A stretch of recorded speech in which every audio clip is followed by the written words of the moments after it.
Drama Jalan Salib.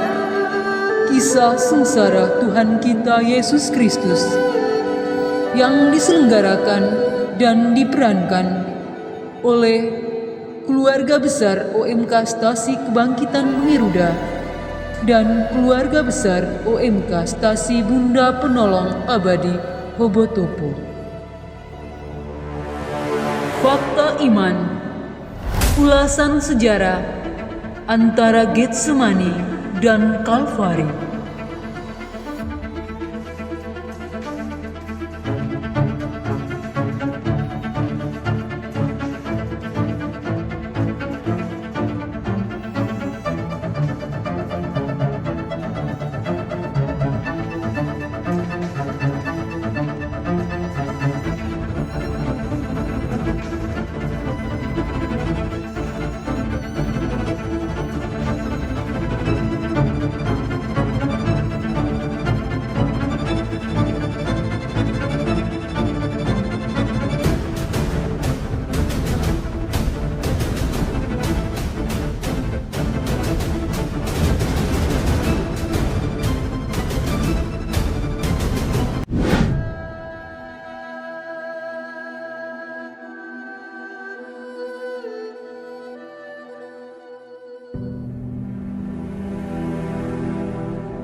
Dikisahkan bahwa pada malam sesudah perjamuan, Yesus bersama para muridnya pergi ke seberang sungai Kidron. Mereka masuk ke suatu taman dan mulai berdoa. Yesus tahu jikalau semua ini akan menimpa dirinya.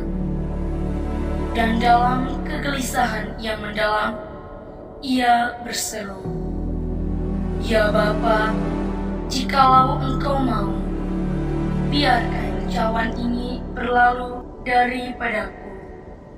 Namun, bukan karena kehendakku, melainkan kehendak-Mu-lah yang terjadi."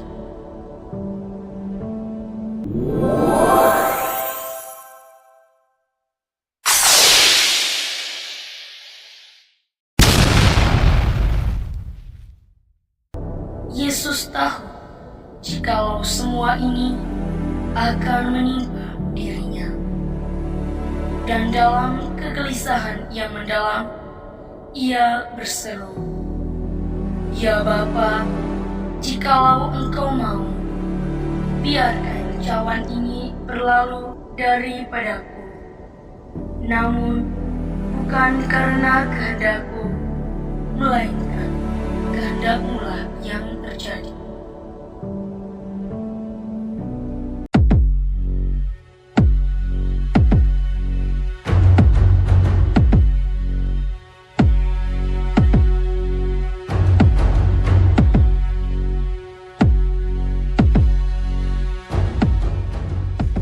Yudas, yang adalah pengkhianat Yesus, tahu juga tempat itu.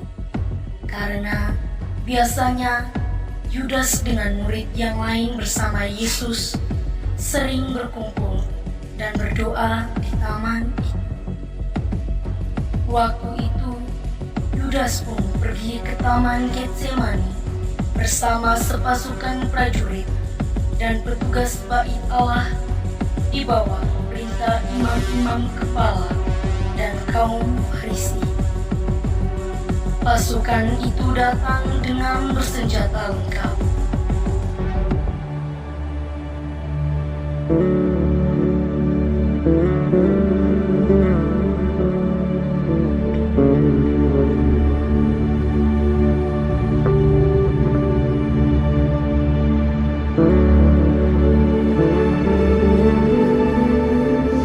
Apakah dengan ciuman ini engkau akan menyerahkan anak manusia? Siapa yang saudara cari? Yesus dari Nazaret. Akulah dia. Siapa yang saudara cari? Yesus dari Nazaret. Sudah kukatakan bahwa akulah dia. Jikalau aku yang dicari, biarkanlah mereka ini pergi.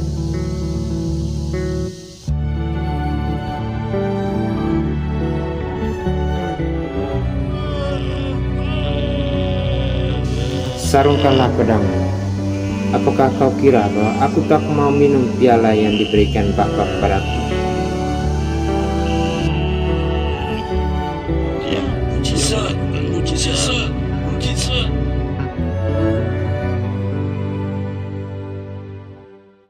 Tangkap dia!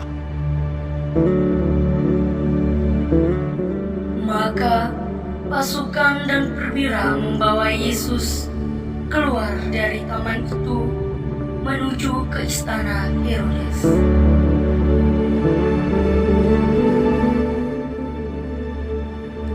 Ada apa dengan semua ini? Yang mulia, orang ini mengatakan ia raja. Jadi engkau raja? Ya, benar, aku raja. Oh, raja. Mungkin ini rajamu. Hai raja, apa saja ajaranmu? Saya mengajar di Bait Allah dan saya tidak pernah sembunyi-sembunyi. Mengapa Bapa menanyai saya? Tanyakanlah kepada mereka-mereka ini. Mereka pasti tahu apa yang saya katakan. Kau berani menjawab seperti itu kepada seorang raja? Jika aku salah, buktikanlah. Namun, jika aku benar, mengapa engkau menampar aku? Karena wilayahnya Pilatus. Bawa dia ke Pilatus. Ini urusan Pilatus. Ia diseret, dipukul sepanjang jalan. Alurnya kisah ini hanya tentang kekejaman. Dunia ini seakan menutup mata. Dia harus dihukum mati. Dia harus disalibkan. Salibkan dia! Salibkan dia! Salibkan dia! Salibkan dia! Salibkan dia! Salibkan dia! Ayo cepat, cepat, cepat, jalan terus, cepat, cepat, cepat. Tenang, semuanya tenang. Ada apa dengan semua ini? Katakanlah. Yang mulia, orang ini mengatakan ia raja. Ia menghasut masyarakat dan menghujat Allah. Ia sepantasnya dihukum mati. Apa tuduhanmu terhadap orang ini? Kami punya hukum, dan menurut hukum itu, dia harus dihukum mati. Periksalah sendiri dan adili dia menurut hukummu sendiri. Kami tidak punya kuasa atas orang ini. Apakah engkau raja bangsa Yahudi? Apa yang dikatakan Tuhan itu dari hati Tuhan atau Tuhan dengar dari orang lain? Lihatlah, bangsamu sendiri yang menyerahkan engkau kepadaku. Apa yang kau lakukan? Kerajaan saya bukan dari dunia ini. Jadi engkau raja? Ya, benar, saya raja. Saya lahir dan datang untuk kebenaran. Apa itu kebenaran?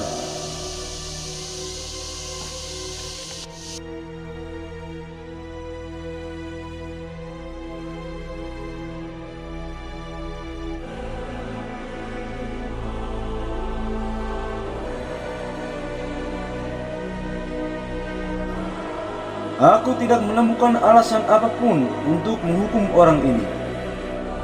Apa kalian mau?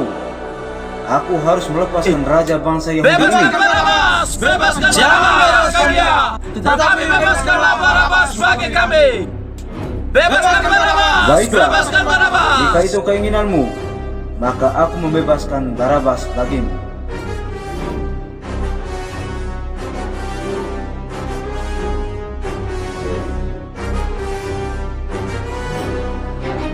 Salam, hai raja bangsa Yahudi. Siksa dia!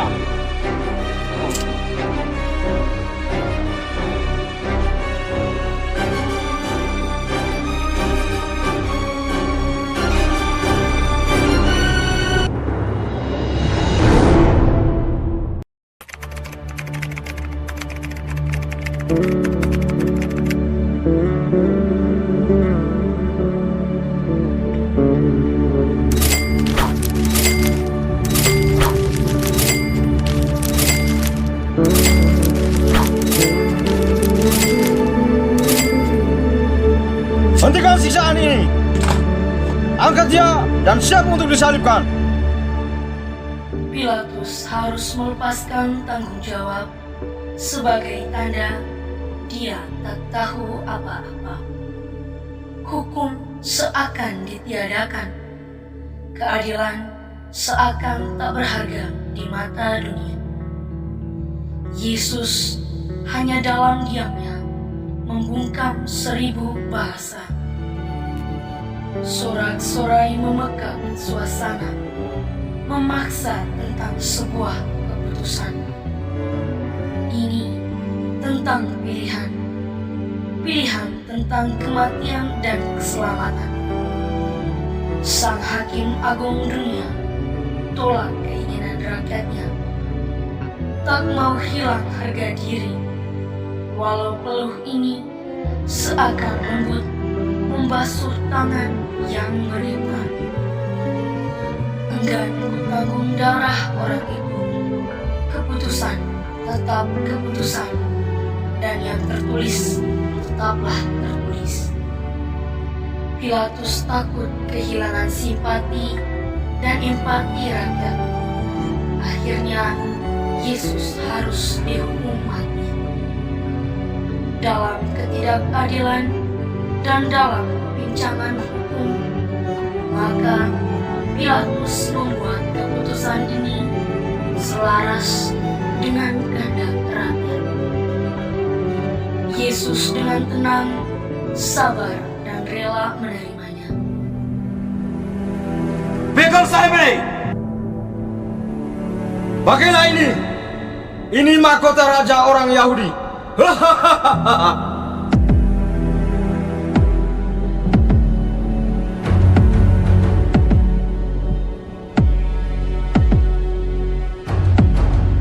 Yesus dikenakan dengan sebuah mahkota duri di kepalanya dan dengan rela memikul salib yang berat itu di atas bahunya.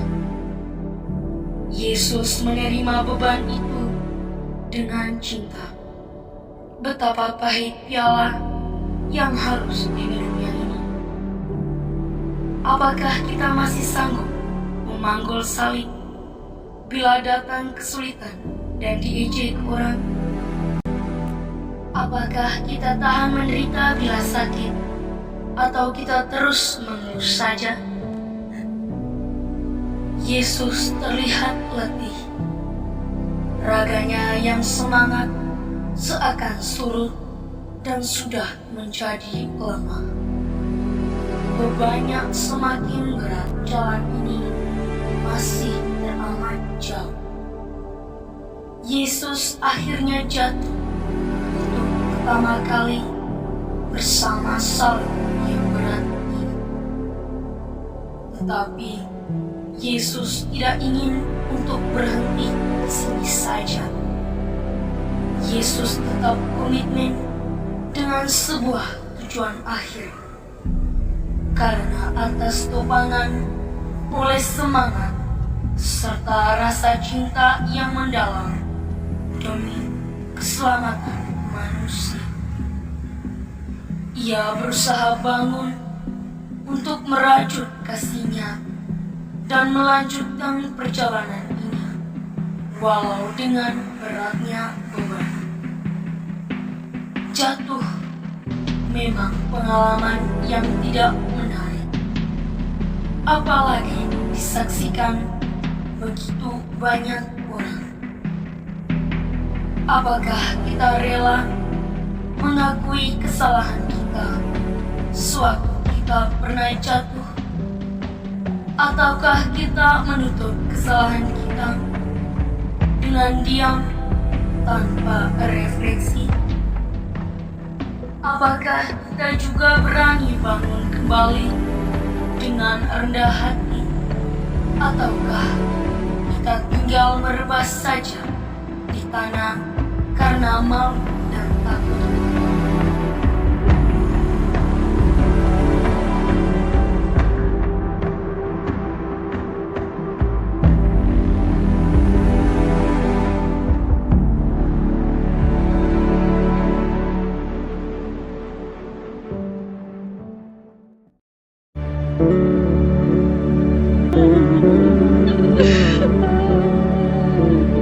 Ratu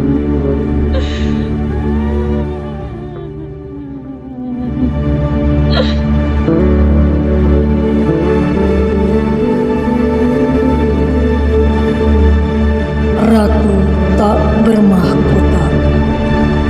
Mereka berkata bahwa tak ada yang lebih terang daripada matahari, dan tak ada lengkungan yang lebih indah dari pelangi. Tapi sungguh, menurutku omongan mereka ada benarnya, dan juga tak benar sama sekali. Sebab setiap kali aku terjebak dalam gelapnya dunia ini, hanya pantulan sinar dari ibuku yang sanggup menerangkan sampai ujung tepi.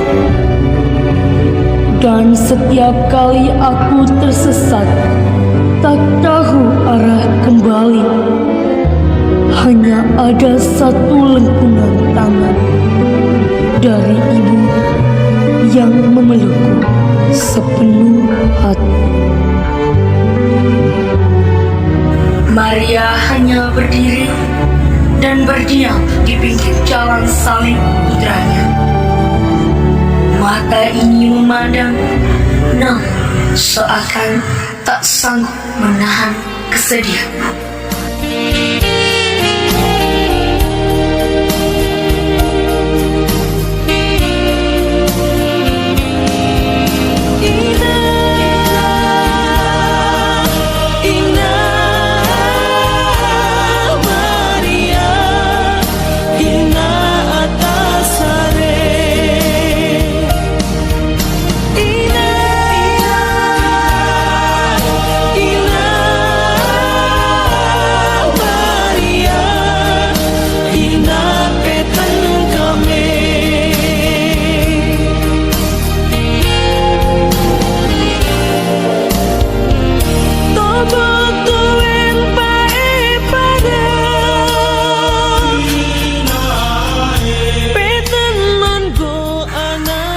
Enggan air mata ini untuk menetes satu demi satu.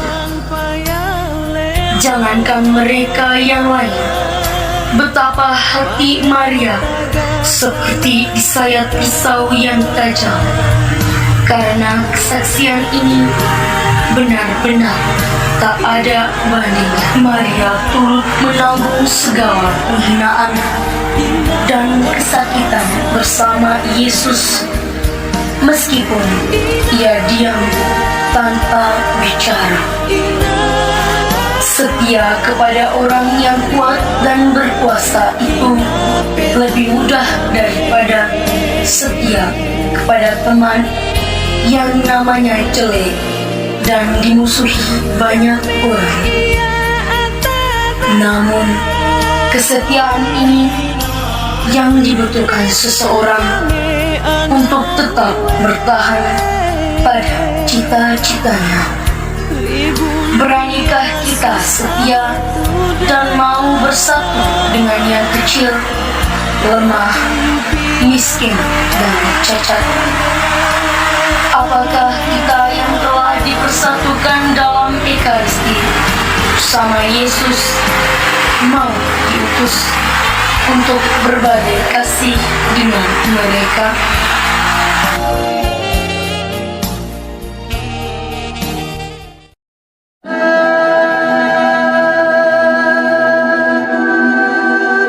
Tuhan sendiri seakan tak sanggup lagi memanggul salibnya lebih jauh. Algojo memaksa seseorang, sang petani yang baru pulang dari ladangnya, untuk membantu Yesus memanggul salibnya. Hei, sini kau!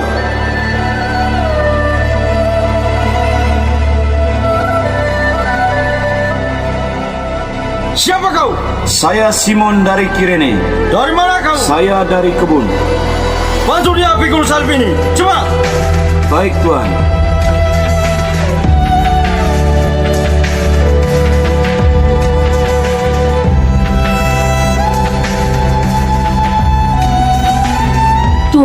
yang bersabda, "Setiap orang yang mau mengikut aku, ia harus menyangkal dirinya, lalu mengikuti aku." Hendaklah kita saling menolong dan saling menanggung beban sesama. Demikian kamu memenuhi hukum Kristus. Begitulah kata Santo Paulus. Saling menolong dan berbagi adalah kata-kata yang mudah terucap di bibir, namun tidak mudah untuk dilaksanakan. Apakah kita masih mempunyai hati yang mau berbagi untuk mereka yang lapar, untuk mereka yang berduka, untuk sesama saudara yang terlalu banyak beban? Ataukah hati sudah menjadi benteng yang tertutup? Bantuan itu sekecil apapun sangat berarti bagi yang membutuhkannya. Berbagilah dalam kasih dan berilah dengan cinta.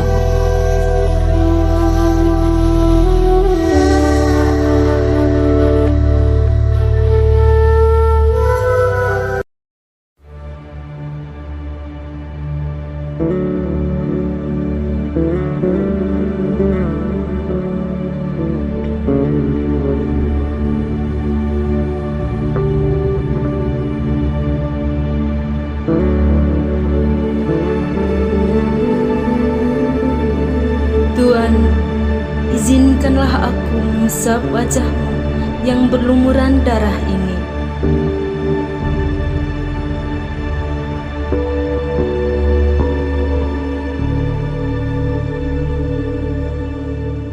Veronica, sosok wanita yang dengan berani mendekat dan melihat secara langsung penderitaan Yesus lewat kekerasan serdadu-serdadu. Itulah sosok seorang Veronica. Tanpa takut dan malu, ia mengusapi wajah Yesus yang berlumuran darah. Sebagai tanda terima kasihnya, Veronica mendapat gambar wajah Yesus. Di sekitar kita ada orang yang butuh bantuan karena lapar, sakit, jadi korban persaingan, fitnah, dan sebagainya. Apakah kita berani membantu ataukah kita enggan? Apakah kita berani untuk mendekat atau takut diejek, dicemooh, diasingkan karena mau melibatkan diri dan berbagi dalam permasalahan sosial?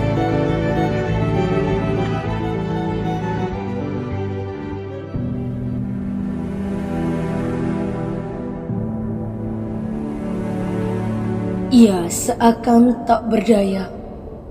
Tubuhnya rebah terhempas di tanah. 1000 mata dalam kesedihan menatap badannya. Cemeti berkali-kali mencabik tubuhnya. Berjuta hati membisu dalam nada tanya. Benarkah ia yang dahulu mengangkatku ketika aku lumpuh dan tak berjalan? Dia yang dipandang hina dalam senyuman ejek oleh kaum Farisi. Bartimeus, bukankah ia yang membuatmu berbicara? Namun, semua pada menunduk dan berlalu. Walau sudah terbantu oleh Simon dari Kirene, namun karena beratnya beban dan sakitnya raga ini, maka Yesus jatuh kedua kalinya di bawah salib. Lebih menyedihkan dan lebih sadis dari yang pertama. Namun, dengan tenaga yang tersisa, dalam kekuatan yang sama, Yesus terus berusaha untuk menyelesaikan tugasnya. Terkadang kita dengan senang hati jatuh kembali dalam kesalahan dan dosa yang sama.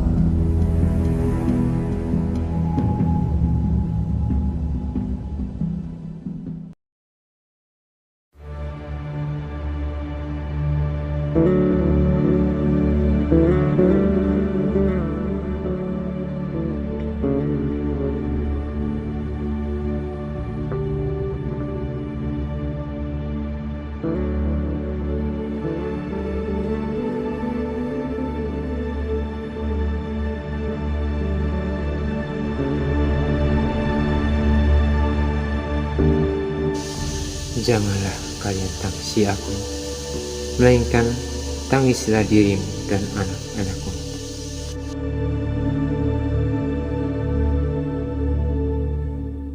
Sejarah menulis tentang sejumlah wanita meratapi Yesus yang sedang melintasi jalan salib ini, menangis karena sedih. Namun, sebaiknya mereka harus terus saja mengikuti Yesus dalam jalan salib ini sebagai bagian dari penderitaan. Janganlah menangisi aku, tetapi tangisilah dirimu dan anak-anakmu.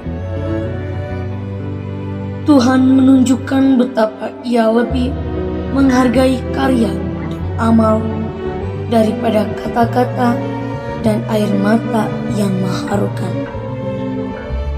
Lebih baik kita berubah daripada menangisi kesalahan kita. Tidak cukup kita menangis bersama orang lain. Kita harus juga membuka jalan bagaimana ia dapat keluar dari kesusahan.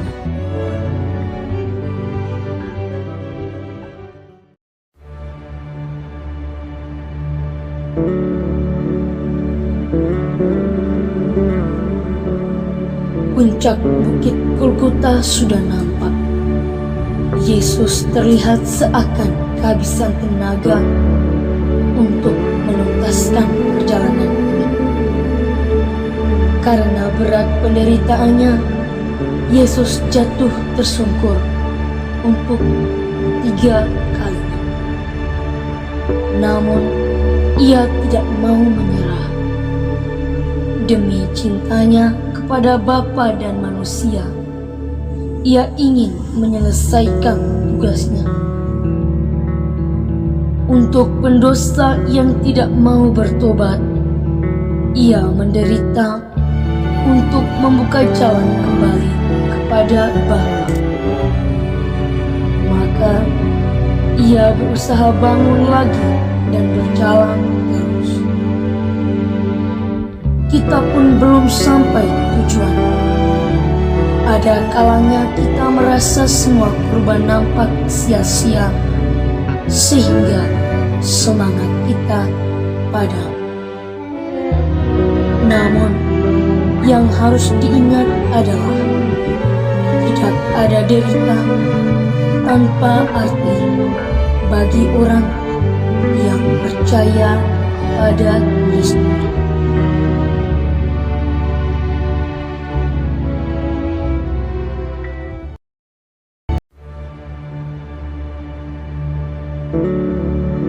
Ayo, kita bagi-bagi pakaiannya. Jangan kita bagi-bagi, tapi kita undi saja. Inilah Kalvari. Di sini saatnya Yesus siap untuk disalibkan. Serdadu-serdadu sudah begitu kasar melancarkan penghinaan, sampai-sampai harus menanggal pakaiannya di hadapan umum. Dalamnya luka yang tersayat-sayat. Apakah kita berbuat lebih baik bila kita menghina orang lain, bergumam yang tidak-tidak tentang kelemahan orang lain? Apakah tidak sama kita menghina Tuhan? Sejauh mana kita telah mengorbankan harga kita? Tuhan menderita karena dosa-dosa kita. Kini saatnya yang paling sadis. Tubuh Yesus sudah dihempaskan ke tanah bersama salib yang berat. Paku kaki dan tangannya, lalu ikat saja tangannya itu. Menembusi tangan dan kakinya dengan paku pada palang salib. Tanpa mengeluh, Yesus mendoakan para alpujo. Ya Bapa, ampunilah mereka, sebab mereka tidak tahu apa yang mereka lakukan. Bapa, ampunilah mereka, karena mereka tidak tahu apa yang mereka perbuat. Kita pun sering terikat pada manusia, pada suatu tugas yang tidak begitu menarik. Maka kita pun lari daripadanya. Namun, menjadi pengikut Yesus berarti ikut dipaku di salib.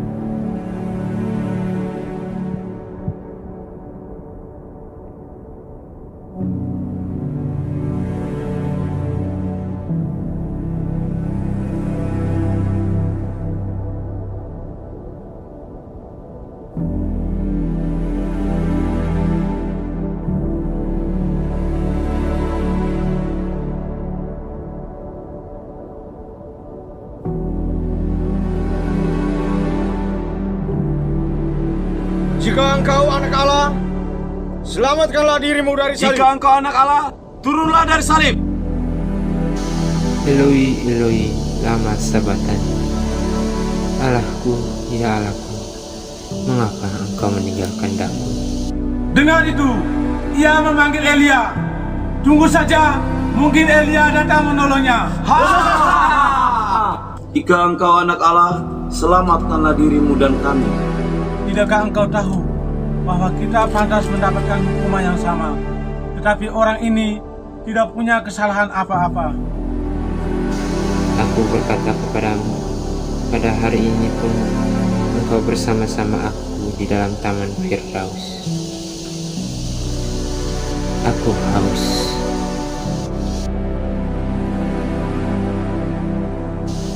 Ya Bapa, ke dalam tanganmu kuserahkan nyawa. Selesailah sudah. Sungguh, orang ini benar anak Allah.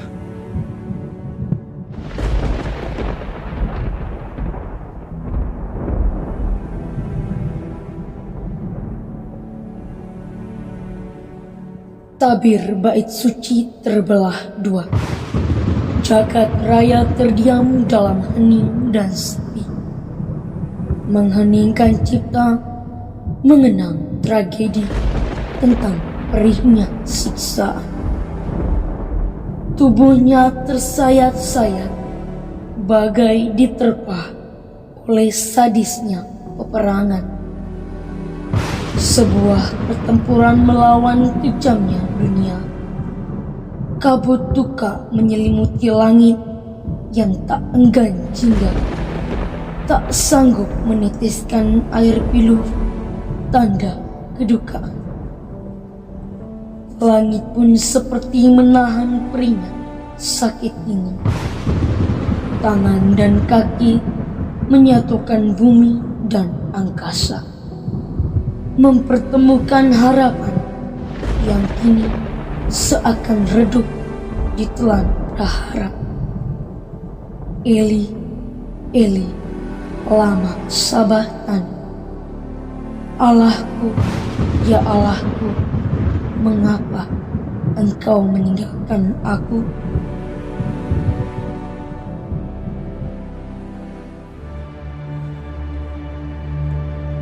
Tiga jam lamanya Yesus bergulat dengan maut.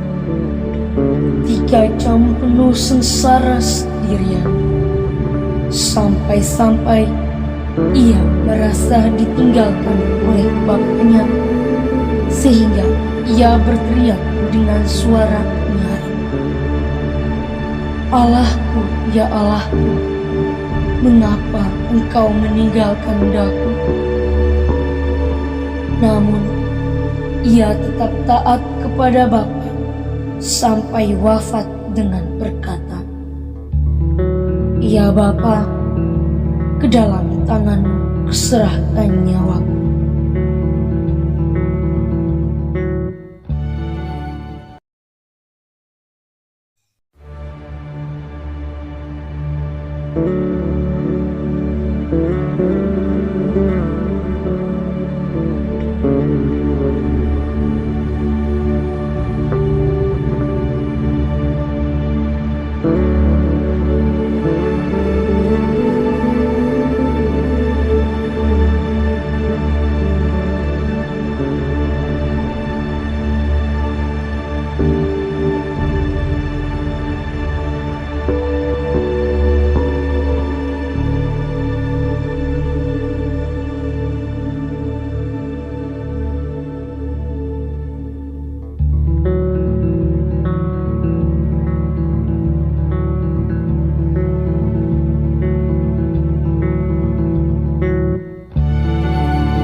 Maka kini usaha yang terakhir untuk menghormati putranya adalah memakamkannya secara pantas.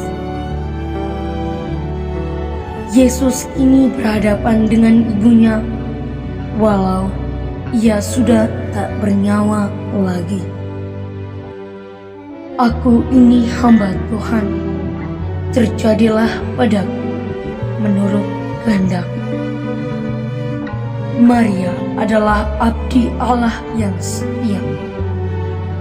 Kita pun didampingi Maria, baik dalam suka maupun duka, baik dalam hidup maupun dalam kematian. Kita pun perlu sabar mendampingi sesama kita yang menderita. Karena Sabat akan mulai, maka Yesus diminyaki dan segera dimakamkan. Namun, maut tidak dapat menahan Tuhan. Dari kuburnya bangkitlah kehidupan. Cinta Yesus lebih kuat dari maut. Kalau biji kandung tidak jatuh tanah dan mati, ia tinggal sendirian. Namun, bila ia mati, ia berbuah banyak.